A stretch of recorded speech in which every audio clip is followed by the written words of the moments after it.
So now coming to you Rajat भाई, अब एक टाइम था जब तक ना ये कहा जाता था कि जब अपनी बेटी की से घर भेजनी है ना तो बहुत सोच समझ के भेजो, बहुत ध्यान से हर चीज़ इंक्वायर करके भेजो। आज भी वो बहुत इंपॉर्टेंट है, नो डाउट। बट आजकल ना एक एडिशन आया, अब ये भी कहा जाता है कि अपने घर में भी अगर तुम कोई लड़की या किसी की बेटी लेकर आ रहे हो तो बहुत सोच समझ के लेकर आओ कि वो लड़की तुम्हारे घर में अडेप्ट हो पाएगी या नहीं हो पाएगी, वो कैसी है, उसका नेचर कैसे, बहुत सारी चीज़ें। So as a guy what do you feel लड़कों को ध्यान रखना चाहिए जब वो एक लड़की को अपने घर की बहू बनाने का प्लान कर रहे हैं? किन चीज़ों को उनको ध्यान रखना चाहिए while making that choice? Okay, that's a tough question actually.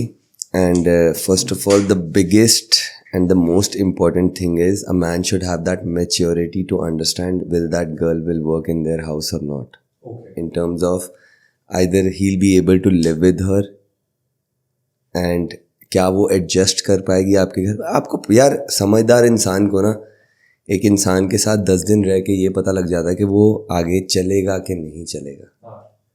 कई चीज़ें होती हैं जो आप इग्नोर कर सकते हो, कई चीज़ें होती हैं जो आप इग्नोर नहीं कर सकते। अब मेरे केस में there is something which is called respect, which is the most important thing. Second thing, you need to be clear on some terms in your life with your partner. Let's say आज आप अपनी partner को बोल रहे हो आप शादी कर रहे हो उससे, it can be a chance she is having a problem with joint family, she can be having a problem with your parents living with them.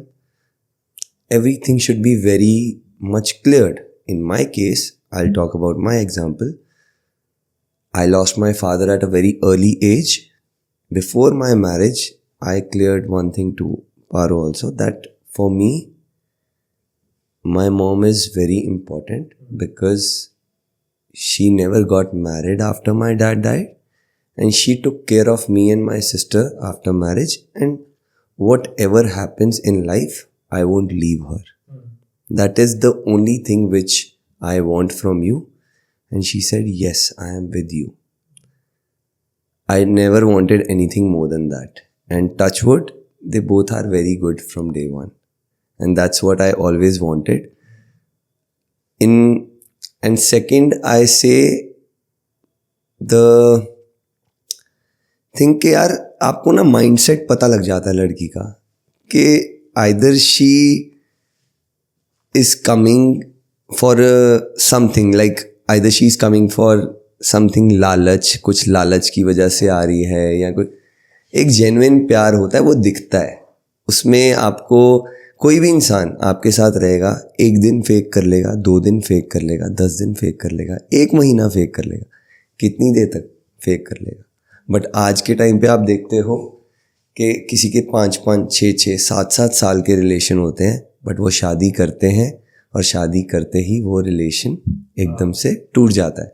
वहाँ पे सबसे बड़ा रीज़न आता है साथ में रहने का, कि जब आदतें बहुत मुश्किल होती हैं एक दूसरे के लिए अंडरस्टैंड करनी, वो एक दिक्कत वाली बात आती है। सो आपको थोड़ा तो मैच्योर होना पड़ेगा अपनी शादी के लिए, लड़की देखने के लिए। मतलब I feel maturity is the most important thing. So एक यही एक चीज़ है, बाकी और कोई चीज़ आपको बता नहीं पाएगी। आपको परखना आना पड़ेगा कि हाँ यार कि वो होगा कि नहीं होगा। बाकी तो लक की बात है और आपकी अंडरस्टैंडिंग की बात है। अगर आप उस लड़की को उतनी ही इज्जत दे रहे हो और वही इज्जत दे रहे हो कि जो आप चाहते हो कि आपकी बहन को भी मिले दूसरे घर पे, तो आपकी लड़की कहीं नहीं जाएगी। अगर आप बोलोगे कि वो आपके घर आ गई है मतलब वो तो एक नौकरानी आ गई है भाई, तो वो तो बस काम, मतलब that is something which I don't appreciate. I feel के a respect a girl also needs when she comes to anyone's house. अगर आप उसको इज्जत दे रहे हो, आप उसको प्यार दे रहे हो और आप समझ रहे हो कि भाई वो अपनी सारी चीज़ें छोड़ के तुम्हारे घर आई है, ठीक है, उसको भी टाइम लगेगा एडजस्ट होने में, तुम्हें भी टाइम लगेगा उसके साथ एडजस्ट होने में, बट उसको आपसे थोड़ा ज़्यादा टाइम लगेगा एडजस्ट होने में। थोड़ा पेशेंस रखो, वो चीज़ होगी। इतनी जल्दी होप मत छोड़ो कि नहीं यार अब तो 3 महीने हो गए, लड़ाइयाँ झगड़े बहुत हो गए। आपने उसको सुनो, एक बार तो सुनो कि उसकी प्रॉब्लम क्या है, सॉल्व करने की। कोई आजकल मैं देखता हूँ कि यार मेरी मम्मी ने, मेरे पापा ने बोल दिया बस ऐसे ही होगा। उस यार आपको, आपके पेरेंट्स को वो लाइफ देखी है उन्होंने जहाँ पे वो कभी कुछ नहीं बोलते थे, उनके बड़ों ने कुछ कह दिया, बोल दिया। बट आज की जनरेशन वो नहीं है।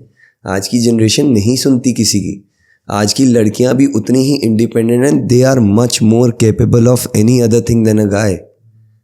उनके अंदर भी उतना पोटेंशियल है, आप सोच नहीं सकते। आज के टाइम पे कंटेंट क्रिएटर्स लड़कियों को देख लो यार, the kind of money they are earning, the kind of work they are doing, even guys are not doing like that. True, very true.